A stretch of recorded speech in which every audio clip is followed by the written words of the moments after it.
ሰላም ጤና ይስጥልኝ እንዴት ናችሁ? ዛሬ የምናወራው ስለ ወባ በሽታ ነው። ወባ ምንድነው? እንዴትስ ይተላለፋል? ምልክቶቹስ ምንድናቸው?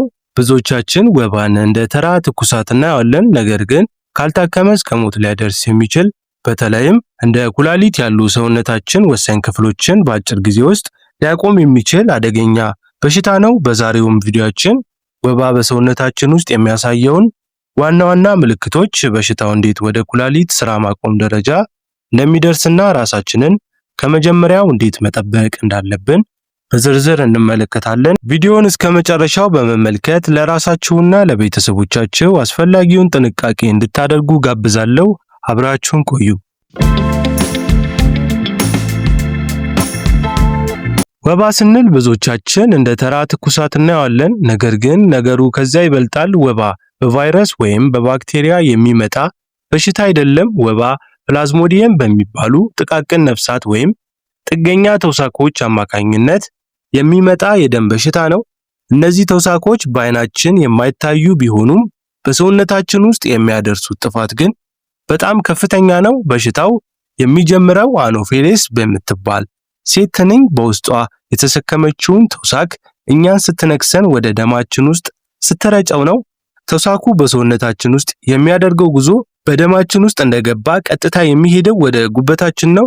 እዚያም ለሳምንት ተደብቆ በመቆየት በሚሊዮን የሚቆጠሩ አዳዲስ የወባ ተውሳኮችን ይፈለፍላል። በዚህ ሰዓት ሰውየው ምንም አይነት የህመም ምልክት ላይታይበት ይችላል። የመጀመሪያው ቀይ የደም ሴሎቹን ማጥቃት ነው። ተውሳኮቹ በጉበት ውስጥ ተባስተው ሲሰራጩ ወደ ደም ስሮችን ይጎርፋሉ። እዚያም በሰውነታችን ውስጥ ኦክሲጅን የሚከፋፍሉትን ቀይ የደም ሴሎችን ውስጥ ይገባሉ። ተውሳኮቹ በደም ሴሎቻችን ውስጥ ሆነው መራባታቸውን ይቀጥላሉ። ሴሎቹ እስኪፈነዱ ድረስ ይለጠጣሉ። በመጨረሻም የደም ሴሎቹ ሲፈነዱ ተውሳኮቹ ወደ ሌላ ጤናማ ሴል ይሻገራሉ። እያንዳንዱ የደም ሴል በፈነዳ ቁጥር እንግዲህ በሰውነታችን ላይ ከፍተኛ ትኩሳትና ብርድ የማለት ስሜት የሚፈጠረው። ለምን የደም በሽታ እንለዋለን? ምክንያቱም ወባ ዋናው ስራው ደማችንን መበከልና የደም ሴሎቻችንን ማውደም ነው። ይህ ሂደት ካልቆመ ደማችን እየቀነሰ ይሄዳል። የፈረሱት የደም ሴሎች እንደ ኩላሊት ያሉ ማጣሪያዎችን በመድፈን ለከፍተኛ የጤና እክል ያዳርጉናል። የወባ በሽታ ዋና ዋና ምልክቶች። የወባ ምልክቶቹ አብዛኛውን ጊዜ ትንሿ ከነከሰችን ከ10 እስከ 15 ቀናት ባለው ጊዜ ውስጥ ይታያሉ። እነዚህ ምልክቶች በየጊዜው የሚመላለሱ ሊሆኑ ይችላሉ። የመጀመሪያው ቀደም ብለው የሚታዩ የተለመዱ ምልክቶች ናቸው። እነዚህ ምልክቶች ብዙውን ጊዜ በየ48 ወይም በ72 ሰዓት ልዩነት ሊመላለሱ ይችላሉ። ከፍተኛ ትኩሳት፣ በድንገት የሚነሳና የሰውነት ሙቀት በጣም የሚጨምር ትኩሳት ነው። ብርድ ማለትና መንቀጥቀጥ፣ በብርድ ልብስ እንኳን የማይለቅ መንጋጋን የሚያንቀጠቅጥ ቅዝቃዜ። ከፍተኛ ላብ፣ ትኩሳቱ ሲለቅ ሰውነቱ የሚያጥብ ከፍተኛ ላብ መፍሰስ። ራስ ምታት፣ ከአይን ጀርባ የሚሰማ ወይም መላ ጭንቅላትን የሚያም ከባድ ህመም። ከምግብ መፈጫ ስርዓት ጋር የተያያዙ ምልክቶች። ብዙውን ጊዜ ሰዎች ከጉንፋን ወይም ከምግብ መመረዝ ጋር ሊያመሳስሏቸው ይችላሉ። ማቅለሽለሽና ማስመለስ፣ ምንም አይነት ምግብ መውሰድ አለመቻል። ተቅማጥና የሆድ ቁርጠት በተለይ በልጆች ላይ በብዛት ይታያል። የምግብ ፍላጎት መቀነስና ድካም፣ ሰውነት ሙሉ በሙሉ አቅም ማጣት። የጡንቻና የመገጣጠሚያ ህመም፣ የሰውነት መቆርጠም፣ መላ ሰውነት ልክ እንደተደበደበ ሰው መሰማትና የመገጣጠሚያ ህመም። ሌላው አደገኛ ምልክቶቹ። እነዚህ ምልክቶች ከታዩ ወባው የውስጥ አካላትን ወይም እንደ ኩላሊትና አንጎል ማጥቃት ጀምሯል ማለት ነው። በአስቸኳይ የህክምና ያስፈልጋቸዋል። የቆዳና የአይን ቢጫ መሆን፣ ይህ የሚሆነው ወባው የደም ሴሎችና ጉበትን ሲያጠቃ ነው። የሽንት ቀለም መለዋወጥ፣ ሽንት በጣም ጠቆር ያለ ወይም የሻይ መልክ መያዝ ወይም ይህ የኩላሊት መጎዳትን ያሳያል። ግራ መጋባትና መቃዠት፣ ወባ ወደ አንጎል ሲሄድ የሚታይ ምልክት ነው። ትንፋሽ ማጠር፣ ሳምባ ላይ ፈሳሽ ሲከማች የሚፈጠር ችግር። ብዙ ሰዎች ወባን ተራ ጉንፋን ቆጥረው በየቤታቸው ህክምና ይጀምራሉ። ነገር ግን ምልክቶቹ ከታዩ በ24 ሰዓት ውስጥ ምርመራ ካልተደረገ ወባው በፍጥነት ወደ አደገኛው ደረጃ ሊሻገር ይችላል። ወባ እንዴት ለኩላሊት ስራ ማቆም ያደርሳል? ወባ ትኩሳት ብቻ ሳይሆን የደም በሽታ ነው ብለናል። ወደ ኩላሊት ጉዳት የሚመራው በሶስት ዋና ዋና መንገዶች ነው። የመጀመሪያው የማጣሪያ ቱቦችን መዝጋት ነው። ኩላሊታችን ደም የሚያጣራው ግሎሜሩሊ በሚባለው ጥቃቅን ቱቦች ነው። የወባ ተውሳክ የቀይ ደም ሴሎችን ሲሰብር የሴሎቹ ስብርባሪዎችና የሞቱ ተውሳኮች በደም ውስጥ ይበዛሉ። እነዚህ ስብርባሪዎች ልክ እንደ ቆሻሻ የኩላሊት ማጣሪያ ቱቦችን ይደፍኑታል። በዚህ ጊዜ ኩላሊት ሽንት ማጣራትና መርዛማ ነገሮችን ማስወገድ አይችልም። ኩላሊት ስራውን ለመስራት ከፍተኛ የደም ፍሰት ይፈልጋል። ሆኖም የወባ በሽታ ሲጠና በትኩሳትና በላብ ምክንያት የሰውነት ፈሳሽ ይማጠጣል፣ ደም ይወፍራል፣ የደም ግፊትም ይወርዳል። በዚህ ጊዜ ወደ ኩላሊት የሚሄደው ደም ስለሚቀንስ የኩላሊት ሴሎች በኦክስጅን እጥረት መሞት ይጀምራሉ። ወባ በቀጥታ የቀይ ደም ሴሎችን ስለሚያጠፋ ለኩላሊት ህብረ ሕዋሳት ኦክስጅን የሚያደርስ ሴል ይጠፋል።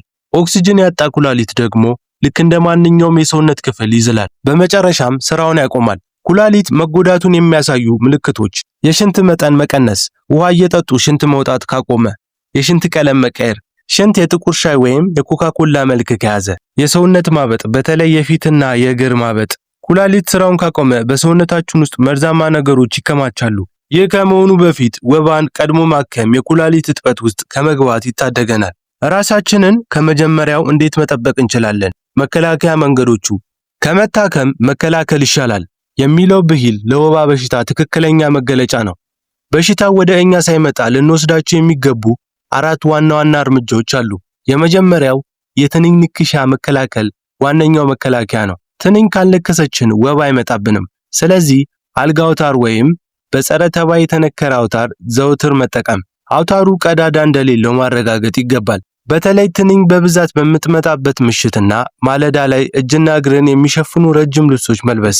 በቆዳ ላይ የሚቀቡ የትንኝ ማብረሪያ ቅባቶችን መጠቀም። ሁለተኛው የትንኝ መራቢያ ቦታዎችን ማጥፋት ነው። ትንኞቹ የሚራቡት በቆመ ውሃ ላይ ነው።